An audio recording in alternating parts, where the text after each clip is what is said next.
Whip, motherfuckers, it's me, Spider-Man, haha. You're on Everything is Finally Gets Ruined podcasts. With me, as always, is Hassan, Spider Hassan, haha. Uh, Ah.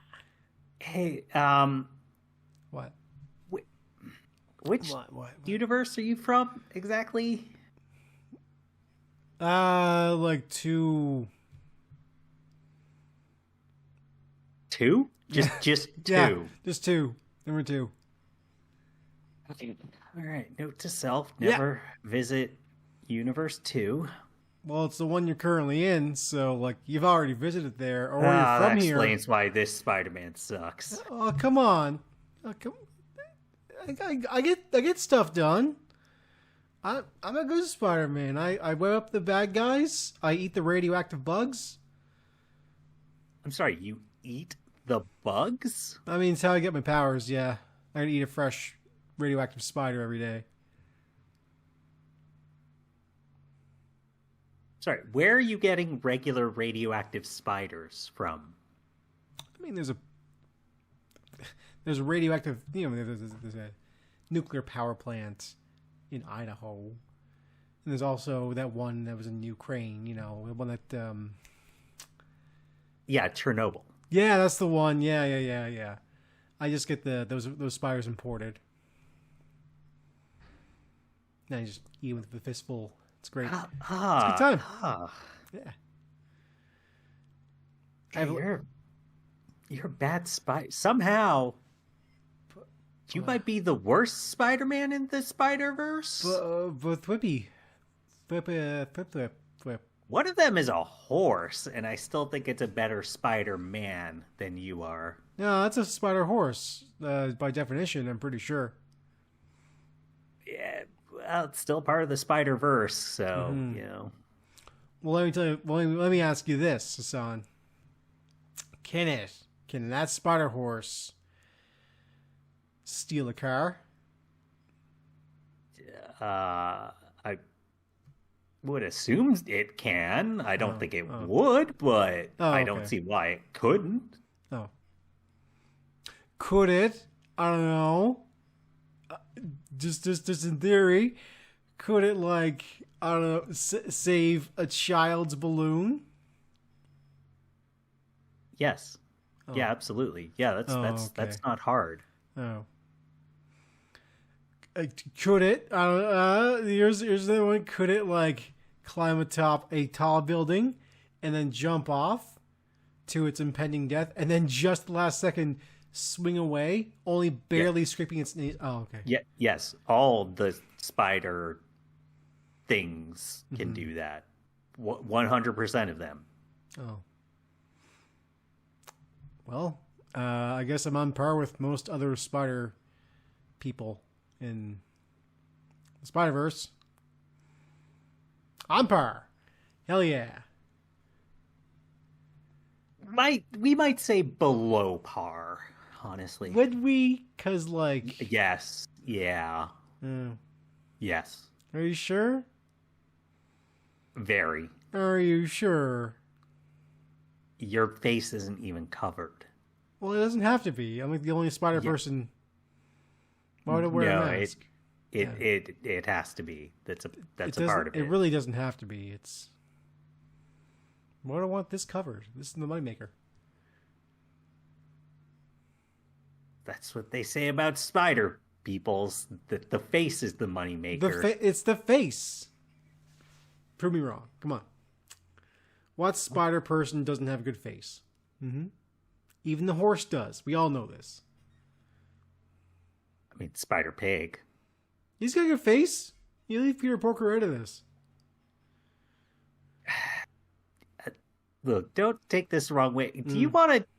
How about you just go hang out with Jackpot? And, no. You do that instead, huh? No. Me and Jackpot are not on speaking terms anymore. Yeah, it's fair. Yeah. Kind of lame. I misunderstood her powers, so... Yeah. I don't think I know what that means. I don't think you want to know. You know what? I don't think I. Yeah, I don't. Technically, in a court of law, I can't actually explain that at all. So. Yeah, it's fair because I don't think I want to know either. So, no, I'm not gonna... You know what? Maybe I should just give up being Spider-Man. You should. Spider-Man no more. Put my mask. Well, I don't have a mask, but I'll put something symbolic of my spider character in the trash can.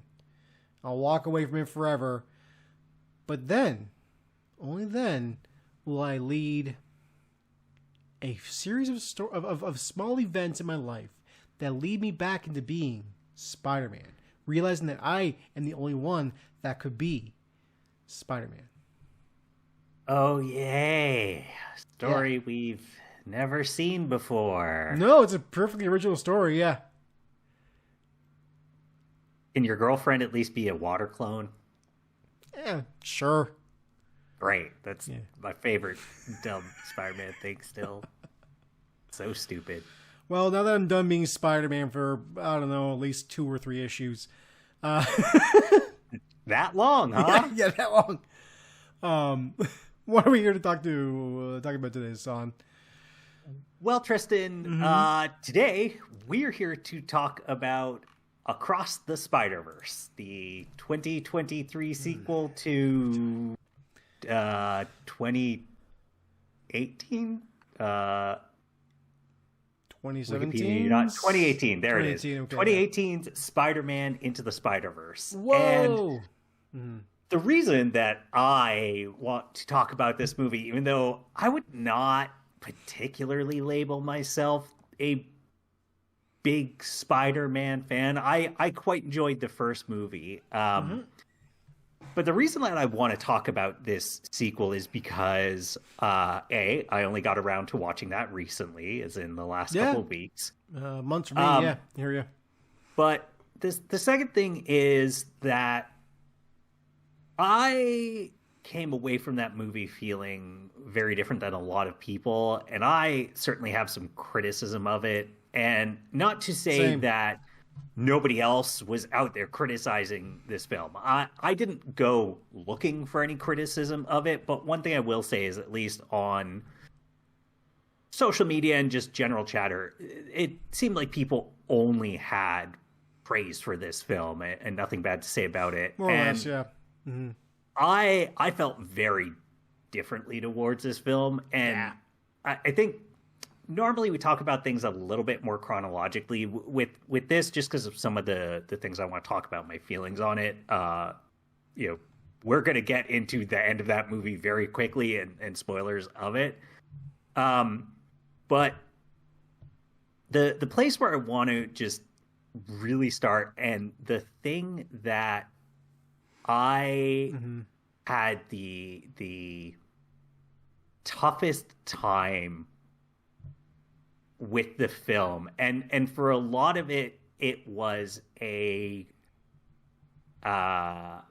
something I just could not overlook the entire film. I had this feeling of, oh, this film was good, but this issue I have with it, it is making it so that I am having a hard time enjoying this film. And the thing that I struggled with the most for it is that and it is the ending that saves this film and made me enjoy it, because if this film did not end how it did, I would probably be saying I actively dislike this film. And that is, the film presents Miles Morales as we are supposed to be sympathetic and cheering for it. He is the protagonist. He is the hero. He is the character that we are supposed to relate to, and we are supposed to want him to succeed. And throughout this entire film, I did not feel that way. I felt that he was being a somewhat snotty teenager, his attitude towards things. So early on in it, he I wouldn't say being disrespectful to his parents, but he's constantly showing up late to events, or just not showing up to family events at all. And it's his dad's, I believe it's both his birthday and his dad's celebration of getting this promotion to commissioner is all excited. And Miles just shows up late. He's supposed to have this cake. This cake is all damaged. His parents are just like, "What is going on with you?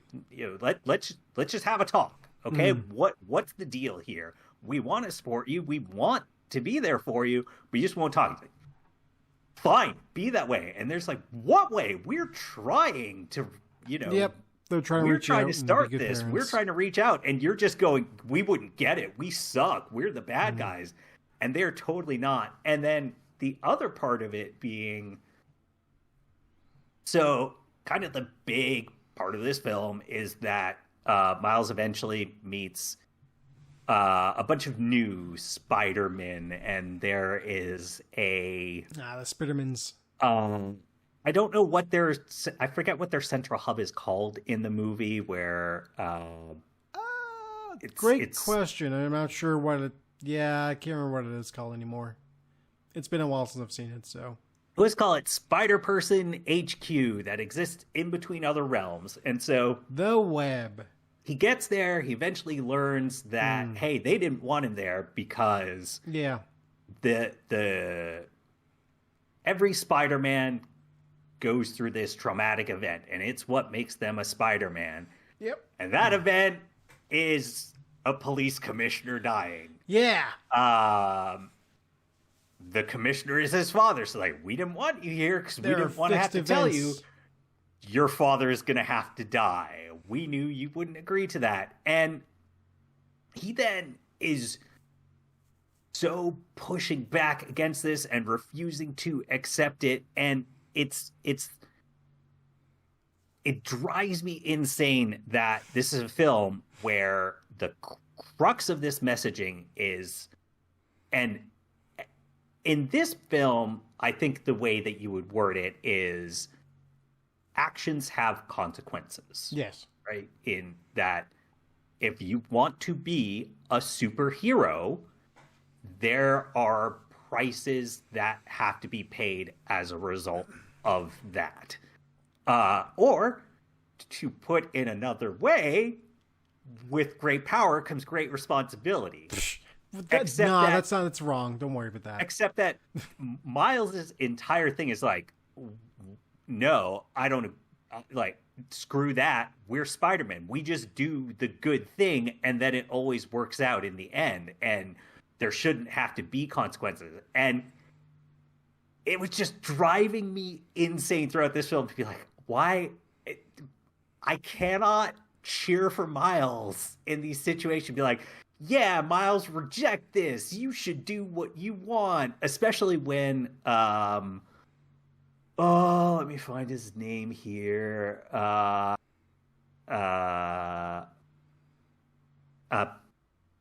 probably butchering this. Pavitar? Yeah. The Indian Spider-Man. When they go to his universe, Miles saves the police commissioner in that universe. And I forget if commissioner is the right term. I'm probably conflating with Batman, but I'm just going to keep calling them the police commissioner. He ends up saving him, and then they basically see that part of that universe just starts to collapse on itself. Mm-hmm. He has seen this, and he's still just like, no, screw that. I don't care. It's like, you're kind of being a bad guy here, Miles. You have seen that there are consequences to this action, and you're just going, oh, well, I don't care. I'm just going to do this, and it'll all work out in the end. On the flip side, here's the other thing. They do have ways of fighting and containing this kind of stuff from happening. Like they do, and they do successfully save Pav's universe.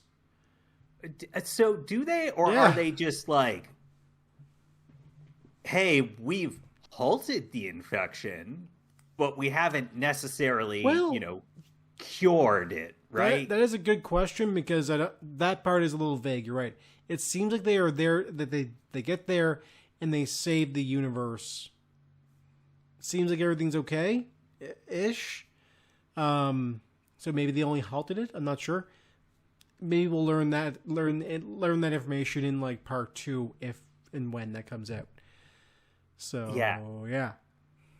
But so the thing that kind of saves this film for me is that it's really the last 5 to 10 minutes of it where Miles ends up escaping from all the other Spidermen, and he goes home, he finds his mom, he admits to being Spider-Man. She's like, "What's Spider? What are you talking about?" He realizes he's in the wrong universe, goes up to this roof, he gets captured, and he realizes, oh, Miguel was right when he was shouting at me that because I got this power, a different Spider-Man didn't. And now that universe got screwed. And it is literally that this film is kind of doing the equivalent of, like rubbing the puppy or the kitten's nose in the pee on the carpet to be like, do not do this.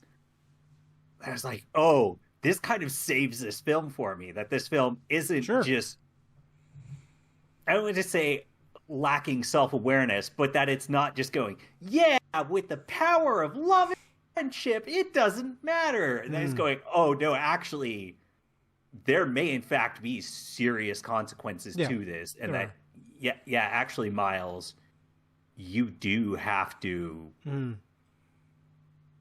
face these things. And you can't just kind of refuse to tackle these elements. Now, it's a little bit unclear how this is going to go for a couple reasons. One being that it's very clear that Spider-Gwen, Paviter,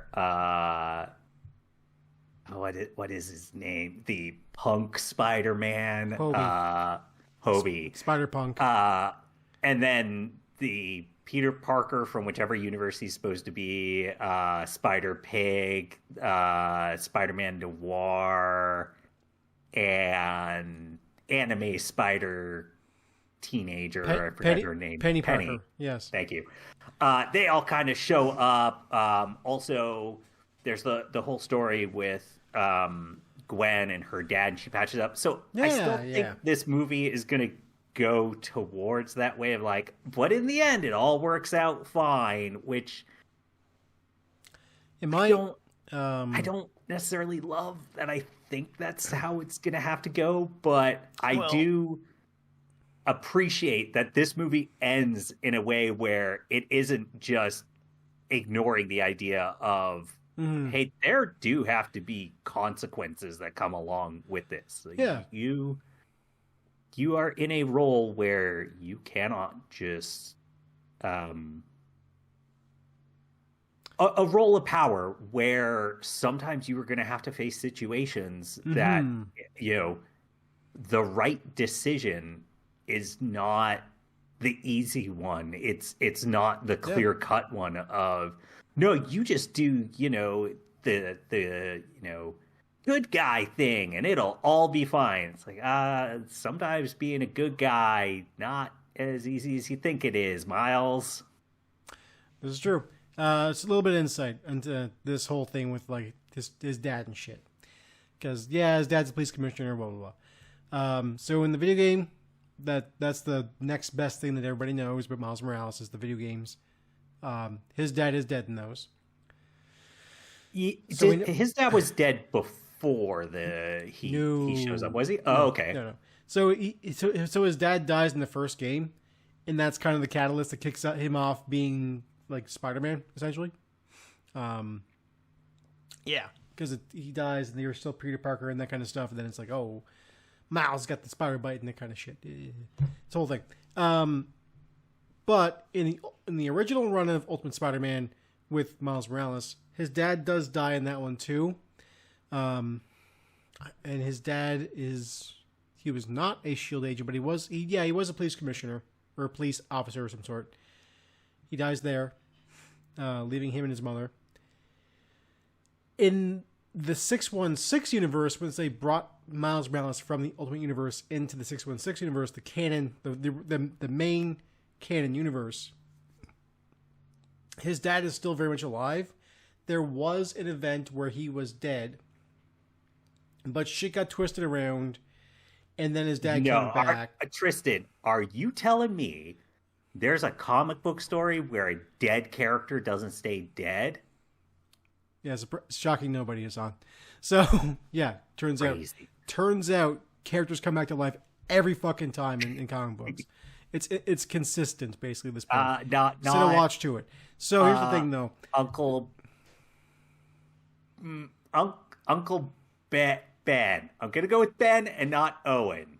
Uncle Ben. I think Owen is Star correct. Wars. Uncle Owen is Star Wars. I was getting Uncle Owen and Ben switched up. Yeah, no matter what. My Ben brain Kenobi, just... Uncle Owen. I get it. No, I mean Uncle Ben has come back, but not like only in ghost form. Back with a vengeance. Pew pew pew pew. That'd be fun. But no, he's come back in ghost form. I'm pretty sure. Oh, Ghost Rider. Got it. Yeah. But anyway, so in the current universe, Miles's dad was an ex-SHIELD agent, or well, I guess he currently is an ex-SHIELD agent, turned like private security guy, and he's very much alive. So you're telling me his dad basically went from cop to CIA to Pinkerton? Yes, but it's more so cop to mega CIA to like rent a cop, like not even Pinkerton. Like Pinkerton is more of a rent an enforcer for the mob kind of thing, like legally. Whereas like this is more like he's Tristan. They're not called the mob; they're called corporations. Thank you. Yeah. Whereas they're people too, you know. Anyway, whereas he is a more so like a security officer, not a security guard, but like someone who runs he's a higher up. Yeah, I mean we're not going to do it. That's stuff like criticism of this film one could have of like, yeah, film really doesn't, post George Floyd world sure doesn't tackle that at all, huh? I mean it doesn't. Where all cops are good, and I get it. Look, they do not have the time to tackle that. That's its whole own other issue. That if they tried to roll that in, this film would be a weird mess of a thing if they tried to tackle that. That's other things that like superhero shit has always been pretty propagandized. So right. It's very difficult to sit here with superheroes and go, well, cops are all bad, but superheroes are good. And you're like, superheroes are kind of just cops, like more or less. They're public cops. But so there was another issue I have with it that was along similar lines to Miles is refusing to kind of accept that there are consequences, and that is that kind of going back to the issues with his parents, and you also see that reflected with Gwen, is that you have these characters and they're all just keeping these secrets from each other and lying to each other. It's like I felt like I was losing my mind of these characters are all idiots. If someone would just take 30 goddamn seconds and sit down and go, you want to know truth? Here's the truth. All these problems would be resolved. And it was so frustrating that it felt like just all these characters lying to each other, hiding these secrets. It almost felt when you have a plotline like this, and my literal reaction is this could be an email. I was gonna say it feels a lot like sitcoms and rom-coms where it's just like this is so ridiculous. Nobody storms out like this where the other person wouldn't just shout out like, it's melodrama. The other girl is just my sister. Like the girl you think I'm cheating with was my sister. This is not how these things go. And it was that level of frustration. This is just so stupid. And for it to then, Miles goes back home and then he's like, I'm going to tell my parents about this. Oh, okay. There's, hey, this character has actually learned his lesson. There is an understanding here. It is not just this real frustrating thing. And then to see that with Gwen and it pays off there with her. It's like, oh, okay. So the writing in this is better than it initially seems. But boy, without that context of the ending, it's like, this is all so frustrating. Oh my God, you people are all just a bunch of idiots. God, it's just like you said. Hey, if this was just an email, man, Yeah. so much of this could have been resolved. Yeah. Basically, if they went like, yeah, hey, this is this is that. I am this. You are this kind of person to me. This was this kind like that was my sister I was referring to, not you. Yeah, yeah. This whole thing could have been resolved and avoided mostly for the entirety of the movie. I guess then we wouldn't have a movie, of course, which is the other opposing force in this, and the fact that the movie has to exist in some way. So melodrama takes precedence over like logic. Yeah, no. I mean, there's and in this movie it works out. So I'm not saying they did it wrong, but I think in a lot of other movies that's a fair criticism that hey, maybe you should just write this in a different way and a better way so we don't have to have this totally unbelievable melodrama. Yeah, pretty much. Now, one thing I will absolutely criticize this film of, and I'm surprised more people didn't. Like, this is the one where it feels like pretty much every superhero movie at this point, this criticism gets pointed at it, not just by film critics, but just in general conversation of it. And that is specifically with Miguel and the way that his not so much character motive, but his character actions are written where it is, oh, the antagonist of this film, hey, they're not technically wrong. It's just they took things too far, so they're still the bad guy and have to be stopped. Yeah, a little bit. And, there's that. Yeah. That is a problem that it feels like, superhero films have had over and over and over again. And that for this film to have it, I was a little bit disappointed by that. It's the kind of thing of like, I'm so tired of, oh, the bad guy, they're the one that actually has, some valid points, but they took it too far, and not in this case, but in others, like, oh, now they're a terrorist and terrorists are bad, so that invalidates all of their points. Like, I believe it's Pop Culture Detective. I believe it was that YouTube channel where he's got a really good video entitled Avengers Defenders of the Norm, I think is the title of it, where basically the crux of it is that, the Avengers, they don't want things to change. They don't push for change, even though they face, various villains across individual films and Avengers films who have these valid points, who have, valid concerns. And whether it's Thanos with his like, hey, the universe is overpopulated, resources being drained, something needs to be done with this, but his whole make half of people disappear. That's just too extreme. So we just have to undo that. And Defenders of the Status Quo. That's what it's called. Avengers, Defenders of the Status Quo. You got there eventually. The Status Quo. And this film doesn't quite do that. Arguably, Miles is doing the opposite. He is trying to stop the status quo. Yes. But I was still frustrated that they wrote Miguel in that same way as those other characters, where his whole thing being, no, there are consequences to action. We have to allow these things to happen. And then it's just, but he was just extreme and too mean to poor Miles. So that invalidates everything he says. And now Miles is 100% in the right. Yeah, it's a hard pill to swallow when it comes to like that kind of stuff. The problem with this is that it's Miguel, and Miguel, I think, has always been Marvel's Spider-Man based answer to stuff like The Dark Knight Returns, where like we want to do the dark, edgy character, but we don't want to do it right away. Edgelord suit. He is. He's got the Batman jagged parts on the forearms and everything too. Like, he's supposed to be kind of your Batman stand-in.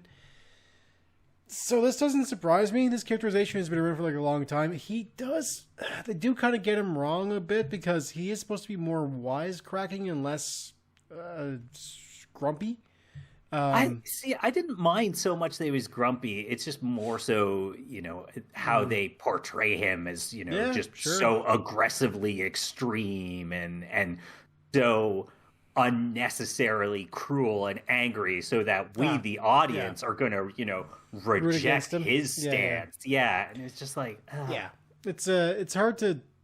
Yeah, the thing is, like, I think if this was a movie where it wasn't geared towards a younger audience, I think that they may have gone with a more gray stance. And it's still a little gray. There's still some shades of gray here, because like his stance is like, yeah, we're doing this to save all the universes.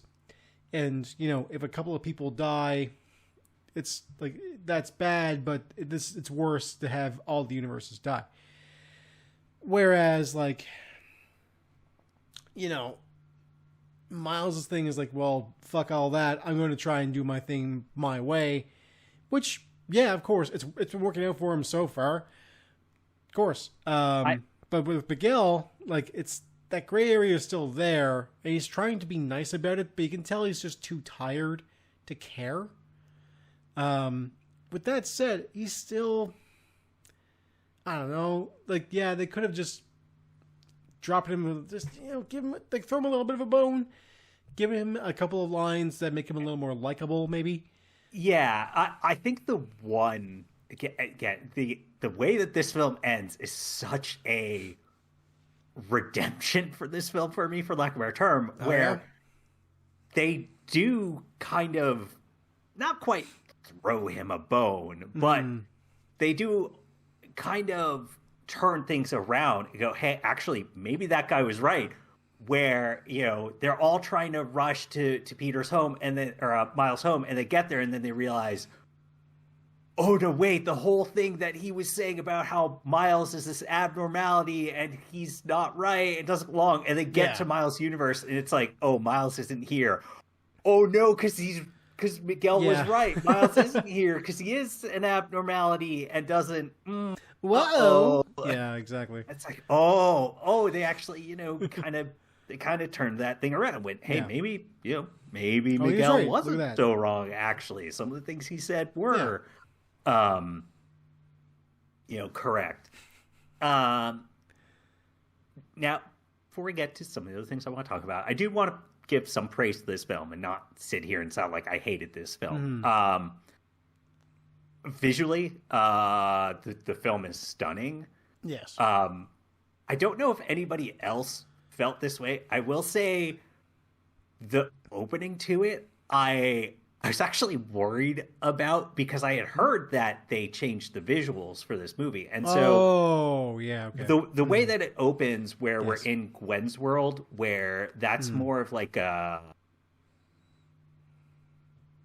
the coloring is done in more, I don't know the proper artistic term for it. It's by lighting. It's her colors. Well, no, what I was going to say is that it's more almost like the coloring is sort of blocking, where Gwen will basically be all kind of different shades of pink, and her friend over here will be all these shades of purple, and this other kind of all shades of light blue, and this other person all dark blue. And so I thought the entire film was going to be like that. And then we have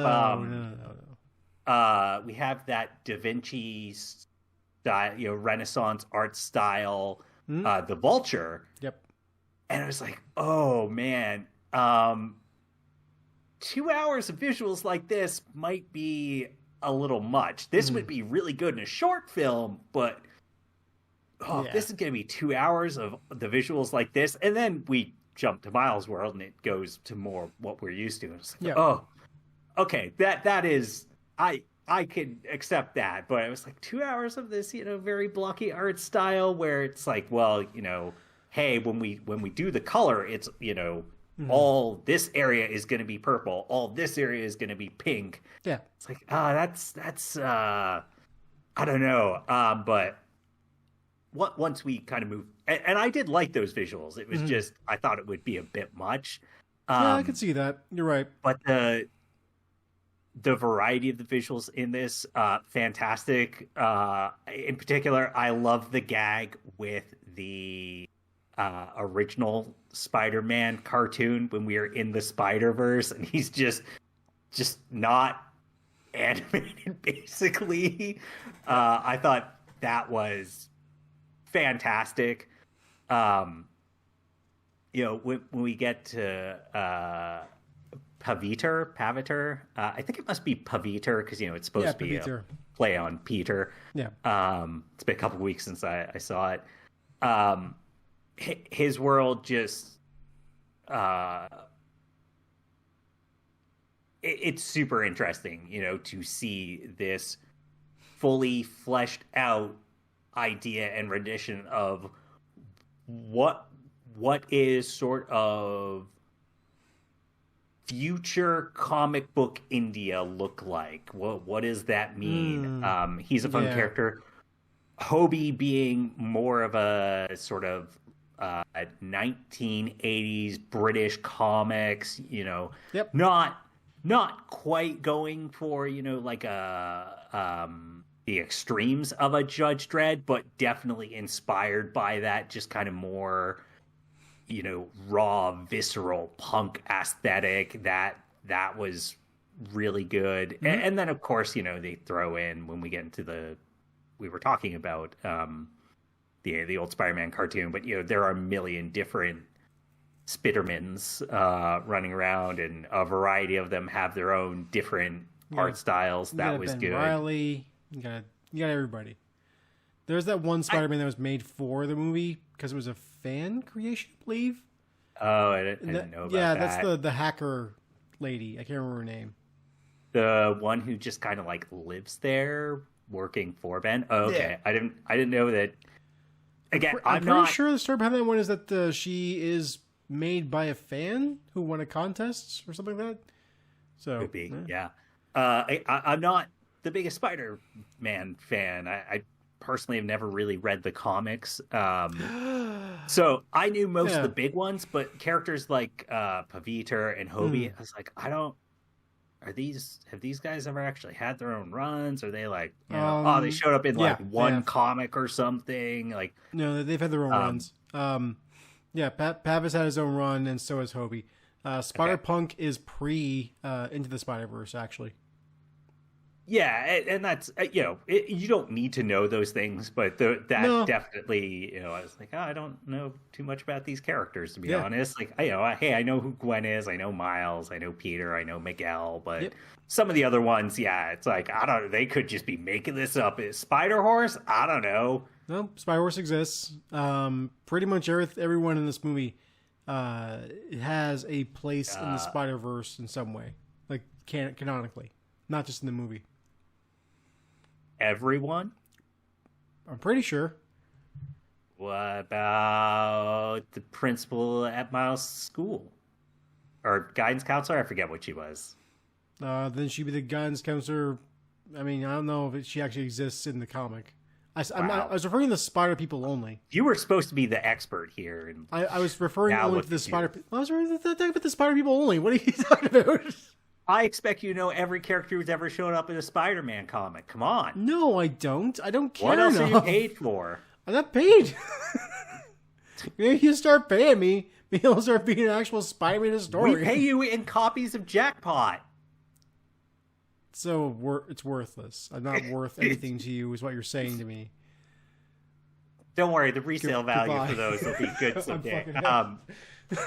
No, but when they're in the Spider-Verse, that's fantastic. The visuals of it, just across this film, gorgeous. Oh yeah, it's a very pretty film. The music is also really good in this one too. I just want to quickly mention my favorite little bit is actually in the opening with Spider-Gwen, Ghost Spider, whatever you want to call her. Because they do like a really awesome violin sting every time she does a cool thing. And I'm like, yeah, it's good. Do more of that for the rest of the movie. And then they kind of sort of did, but it's not quite as impactful. The music is really good. The animation is really good. This movie looks really awesome. I mean, you can't say anything bad about how it looks, moves, and sounds. Hands down, it's a well-crafted thing. Very, very good voice acting. too. Oh yeah. Oh yeah. Have to praise it there. Yes. Especially like by and large, I'm just taking a quick look here at the cast. Most of the people doing the voice acting in this, they are not. I won't say they're not famous or well known, but you got a few other than Jason Schwartzman and Oscar Isaac, most of them, they didn't go, oh, we need star power, we need Chris Pratt in this, and you got Yuri Lowenthal. What do you want? He plays the video game Spider-Man that shows up in the movie. Oh, right. Because the video game Spider-Man from the Insomniac is there, yeah. Yeah. But I think the Mario movie is a good example of that. They went for star power, and the voice acting there is not bad. Yeah, I agree. It's not a bad idea, but it's like, fuck, it's a little more flat than you want. Yeah, I just want actual voice actors. The Scott Pilgrim show, the cartoon that they just did. Yeah.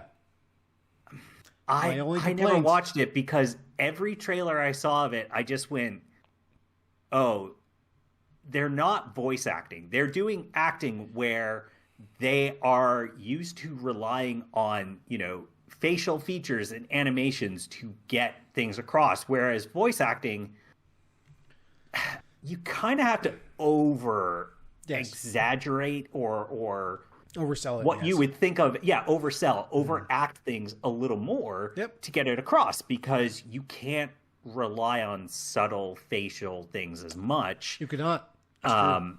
And like that was one where they, announced, we got the original cast. And I remember that happening. I was like, well, most of that original cast aren't really voice acting people. And that's not to say somebody can't be a really good actor and a really good voice actor. I mean, in terms of Spider-Man, J.K. Simmons, incredible at both. Been an amazing voice actor for at least 20 years, because he was in the original Avatar: The Last Airbender. So, there's a guy you can point at and go, oh, he's got chops. He can do both. Jason Schwartzman in this, fantastic. He's done voice acting elsewhere. Like he was in Isle of Dogs, I want to say was the name of that film. Dogs, yes. I forget if he was in Fantastic Mr. Fox, but I think he was. There's definitely people who can do both. But I appreciate that this film didn't go for that. And so across the board, you go, no, this is just well voice acted. They didn't try and go, oh, we need a big name to sell this. And you go, oh, I don't know about that character. He's, not so good. Yeah, it's like, oh, we got Chris Pratt to play Murray. Why? That said, would have been funny if they had put Chris Pratt in and then made him... They should have made him Ben Reilly. That would have been funny. Oh, yeah. Just, here's this character who's just not very good at acting. You're like, well, that's fair. There's someone notable who plays Ben Reilly in this movie. I can't remember who it is now. I'm going to look it up. I don't know. I will say, I like their Ben Reilly jokes. I do hope that in the sequel, Ben does get... I hope he gets a chance to not just constantly be dunked on in it. I do feel like in a movie that is supposed to be a celebration of Spider-Man's, it's like, okay, I get it. Ben Reilly definitely deserves to be mocked. So Ben Reilly, do you want to know who plays Ben Reilly? Go ahead. I have literally no idea. Andy Samberg. Okay, that's good. That's funny. That checks works. out, yeah.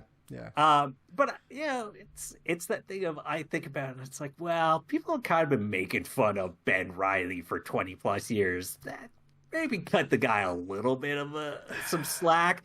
Like, there's literally an entire generation of kids now who are only going to know him from this and be like, "Oh, he's the loser Spider-Man." But he kind of is, though. That's the okay. Here's the worst thing. Here's the thing. You're right. I agree with you. He deserves better. However, Ben Reilly in like this movie, they're mostly making fun of his like '90s aesthetic. Yeah, sure. His brooding, like, oh, my life is so tough and difficult. Evil hair. Oh, my parents died. Oh, I might be a clone. Yeah, kind of thing. So there's that. However, in the comics, every time Ben Reilly shows up, he, is helpful for a little bit, but then he tends to fall into really shitty schemes or just straight up be the villain. Of what reason? Like he was Spider-Man like officially for a while Peter Parker was bedridden with horrible. I think he broke his spine or something like that during the like fighting the UFOs or something. I don't know. It doesn't matter because Ben Reilly took over for him, but he was part of like it wasn't Beyond Corporation. It was something else. It was a Roxxon Corporation, something like that. It was a corporation that technically owned the rights to Spider-Man. And so they dressed him up as Spider-Man and like, yeah, you're Spider-Man now, legally. And he's like, great. And then he proceeds to do an okay job and then a really shitty job. And then through that plot point became this spider villain named Chasm because he fell into limbo and he figured out that he hates everything, I guess. And then now he's a villain, God, and he's got magic spider powers, and he's fucking what's her name? He's it's him and she's an X-Men character. That narrows it down. An X-Men. Here's the worst part. It's an X-Men character with red hair. It's right. Magic. I don't know. It's not definitely not magic. She's blonde hair. But it's one of the ones that does magic stuff who has red hair. That's like 4 of them at the very least.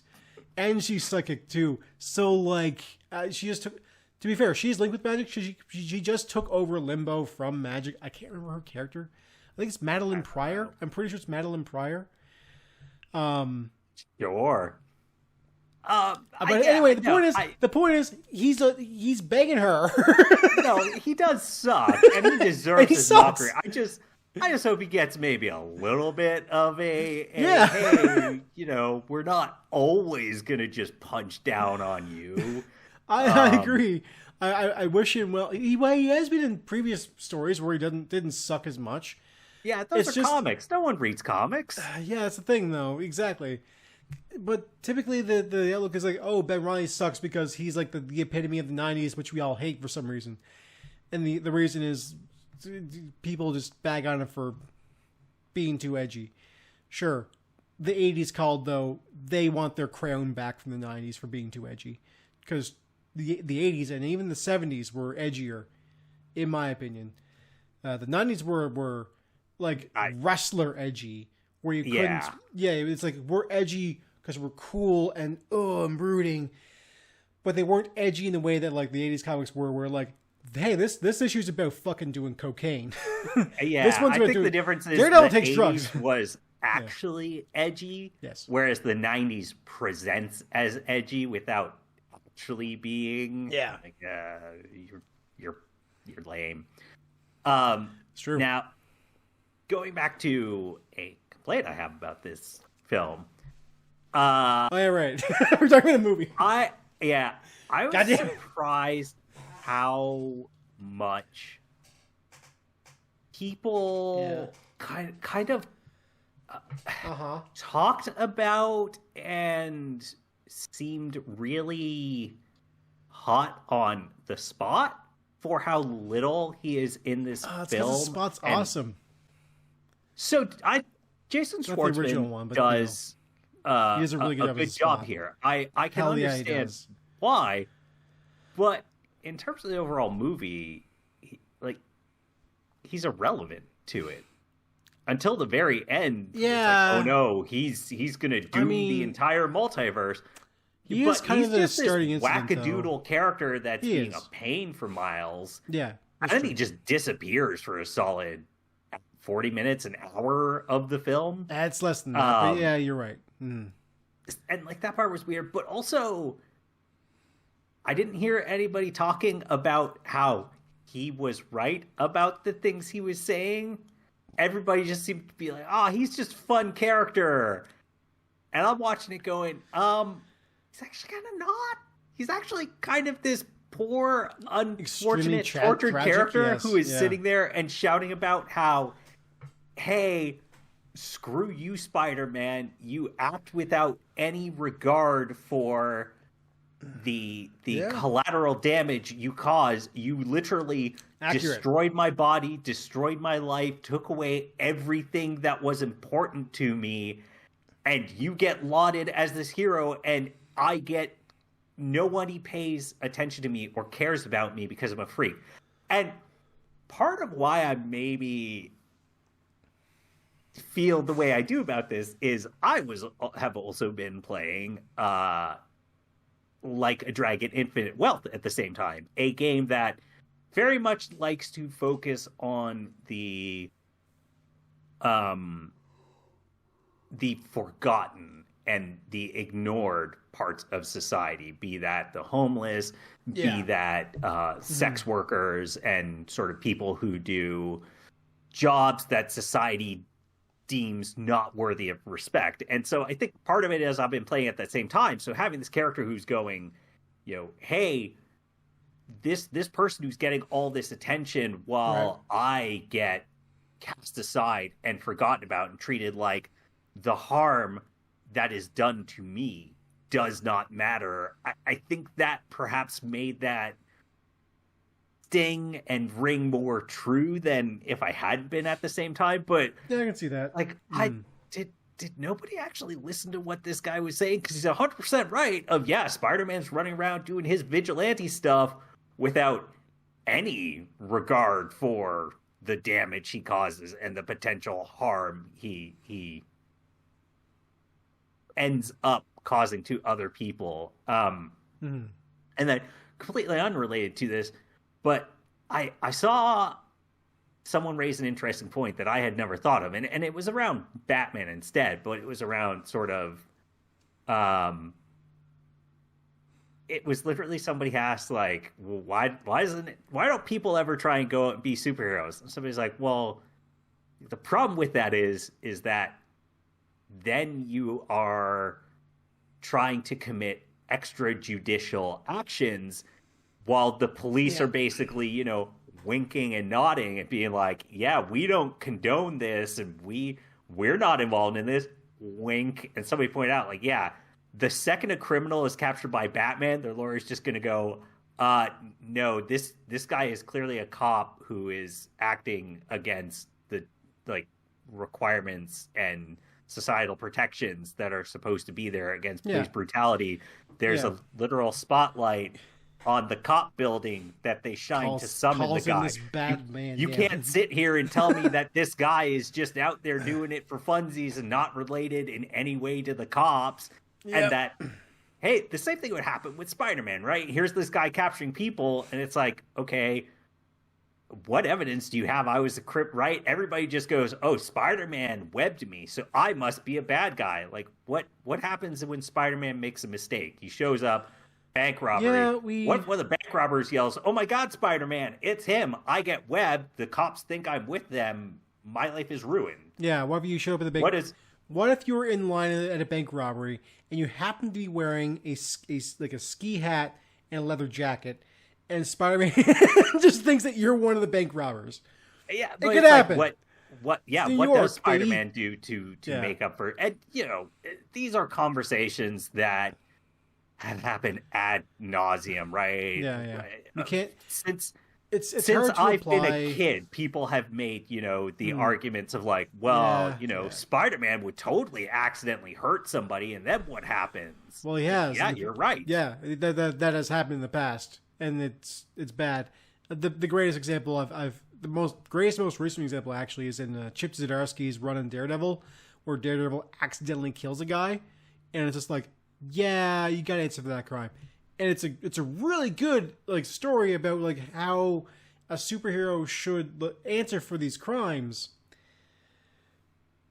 It doesn't get applied across the rest of them, unfortunately. No, and that's kind of my problem that I know I'm going to have with Spot is that it goes back to that kind of Avengers, defenders of the status quo, but also that I once saw somebody refer to superheroes living in a hellish liminal space where nothing can change, and they're kind of right. Where always in transition to the same spot. You're right. Yeah, like Spider-Man has he caused harm directly to let me just see his name here, Jonathan Ohn. Ohn. I'm gonna guess Own. Own, yes.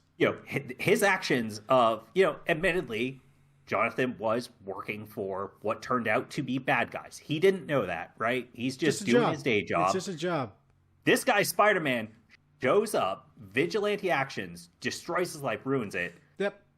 Spider-Man's not going to face consequences. Or like that Daredevil one. You're sitting there saying, well, yeah, Daredevil, you're going to have to face consequences. Yeah, what does that mean? Okay. They went to jail. Hey, we wrote it in the book. He went to jail for 6 months or whatever. No, it was a year, actually. But it was a year until he had to... So he literally broke out of jail and then fucking went on the lam. So... Awesome. Well, there was a reason. It's not... He should have... Yeah. He should have filled his full sentence. I agree. But still... It's kind of like, well, what do we do? But still, but still, it's a comic book, basically. Is what I'm saying. Yeah, and something has to have the main character. But that's the thing. Heroes always have to reset to where they were, and they always have to reset to being the good guys no matter what. And in some ways, I wish this film didn't tackle his subject because while I do think there are interesting conversations to be had there. Like Marvel and DC Comics are not the places for those because they will never actually make their characters and heroes truly face those consequences, truly reckon with their actions, needing to tackle these things. And so that part, I was like, to have this character here shouting these things and he is right. But to know that nothing is going to come out of this sucks. But also, he's just going to get beaten up, and then he'll be the big villain, and then we'll just take him down. And then it was just very weird to me. I was like, man, everybody loves this character. I get it, but did none of you people listen to the things that he is saying, where he's going, "Hey, Spider-Man is not the good guy everybody thinks he is. He is." His hands are stained in blood too, and we're also biased as well because like we like Spider-Man, we don't like the Spot, and the Spot is talking bad about our boy Miles, so we can't have that. Yeah, right. Yeah, and I just that was weird, but that's kind of all I have to say about that character. Because again, he just kind of shows up and then he just disappears for a while. It's like, it's a little. A little weird for the guy who's kind of supposed to be the main antagonist. I mean, he's one of two, because, I mean, Miguel's the other one, really. I mean, the Spot's the original antagonist in this movie, of course, because he shows up first and then does the things. I like how they did the Spot. I like the Spot as a character. This really works, and this basically plays into what he actually is, because, like, he has the exact same... complaint about Spider-Man throughout the run of his life as a comic book character, except for the times when the Spot energy stuff kind of takes over more and he's more of a silent villain, which is extra weird. That's not canonical, but that's like my headcanon's like, the Spot power took over the suit now and he's not really home per se. But yeah, he talks a lot, and he talks about how he got screwed over by Spider-Man in life in general. So I think it's a good portrayal of him. Yeah, definitely good. Should probably wrap up. The last kind of thing I will say is I'm definitely looking forward to the next film, but I'm also very tentative about it and kind of expecting to go in and honestly end up disappointed in it because I don't think it's going to follow through in the ways that I want on some of those topics around accepting that there are consequences and a weight to one's actions around the Spot saying, hey, this vigilantism, it causes harm to people, that there is collateral damage here, and that Spider-Man must face punishment for these things. I'm expecting that it is going to lean towards that, comic book superhero-y. Hey, at the end of the day, friendship and heroics come through, and it's all rainbow and sunshine. You're right. It's in that way. I believe that they've announced they want to do other projects beyond this, kind of expand it and have side films or TV shows and stuff. Honestly, I don't think I want any of that. No. This first film, I was not that excited for it because I kind of felt like, well, that first one was a really nice breath of fresh air, but there's kind of a lot of Spider-Man stuff right now, and especially post that film with the games and all the other movies and stuff. And so while I love the animation, and I would certainly love to see more animated things get made with interesting art styles, for me, the Spider-Verse stuff is not my favorite either. A franchise that I want to see them sort of, beat till it's a dead horse, basically. Yeah, it's currently a living horse. They're planning on beating up a lot, and it's because they do it a lot in the comics. Because Dan Slott will not let go of the Spider-Verse stuff. I hate the Spider-Verse stuff for the most part. The movies are I'm more partial to. These are like Across the Spider-Verse was pretty good. I don't like that it's a part 1 and part 2. I missed that point. So when the credits rolled and nothing resolved, I was like, it sucks. Yeah. So there's that. I was looking at the running time, going like, there's only a minute left. What are you talking about? The shit's just got real. I'm a little bit confused about. You said you hate the Spider-Verse stuff. Yes, I do. Then why did you say that Madam Web is your favorite movie ever? I never said that. No, you've definitely said that. No, I definitely had not said that. I have it recorded. Then it's a different person. No, it's definitely you. Different me. You literally said, "Hi, it's me, Tristan Crane, Nova Scotia. Madam Web's my favorite movie ever." Hi, I would never say, "Hi, it's me, Tristan Crane from Nova Scotia. Madam Web is my favorite movie ever." I've never said that. Those words have never left my mouth. I don't know about that. Yeah, well, disagree then, Hassan. Jeez. Okay. No, I'm also with you. I think a lot of the Spider-Verse stuff it sucks. Kind of lame. Yeah. Look, I'm also coming from the comics where like the Spider-Verse stuff takes over Spider-Man like comics in general once every year, if not twice a year, and I hate it so much. I just want to read Spider-Man. I think a lot of it just comes down to like Peter Parker's personality and kind of storytelling, even though, hey, he's a high-slinging Spider-Man, it tends to be a little bit more, like, when he's at his best is when he is more grounded. When he's at his best isn't when he's, fighting Thanos. It's when he's, Spider-Man should fight rescuing little Susan from a runaway car. Yep. Yeah, or, like, rescuing kids from runaway vehicles, saving people's lives. Fucking talking to Sandman as he dies from weird sand cancer. That's the Spider-Man I like. I like that shit.